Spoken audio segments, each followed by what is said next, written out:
জাতীয় ঐকমত্য কমিশন আমাদেরকে 2-1 দিন আগে একটি জুলাই জাতীয় সনদ 2025 এই নামে একটা খসড়া দিয়েছে।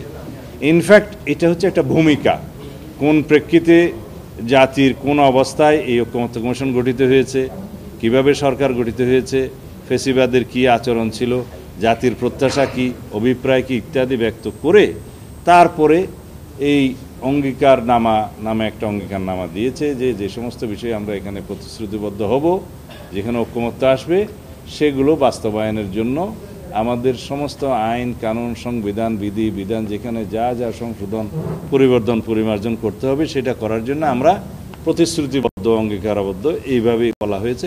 এবং একটা জায়গায় তারা বলেছেন যে এই প্রতিশ্রুতিগুলো অবশ্যই সংসদ গঠিত হওয়ার 2 বছরের ভিতরে বাস্তবায়ন করতে হবে। তো এই সমস্ত বিষয়ে আমরা সম্পূর্ণ একমত। আমরা আমাদের কিছু বাক্যগত শব্দগত যেগুলো আমরা মনে করেছি অসামঞ্জস্যতা ছিল বা কিছু কিছু বিষয় ওনাদের রিপিটেশন ছিল, এক জায়গায় বলেছে সেটা আরও এক জায়গায় বলেছে, এরকম সেগুলো সংশোধন করে আমরা একটা সংশোধিত ভার্সন দিয়েছি। তবে 100% তাদের সেন্টিমেন্ট এবং প্রস্তাবের সাথে আমরা একমত হয়ে দিয়েছি। এখন সেটার উপরে আলোচনা কিন্তু এখনো হয়নি।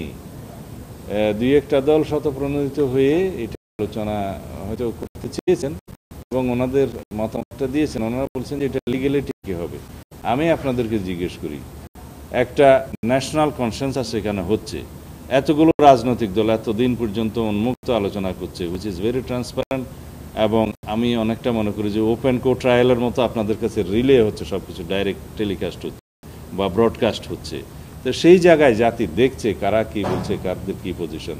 এখন সেটার পরে মাননীয় প্রধান উপদেষ্টার সিগনেচার সহ সংস্কার কমিশনের সমস্ত চেয়ারম্যানদের সিগনেচার সহ, মানে ঐকমত্য কমিশনের সব সদস্য তাদের সিগনেচার সহ, জাতীয় নেতৃবৃন্দের সমস্ত দলের প্রতিনিধিদের সিগনেচার সহ একটা সনদ তৈরি হবে।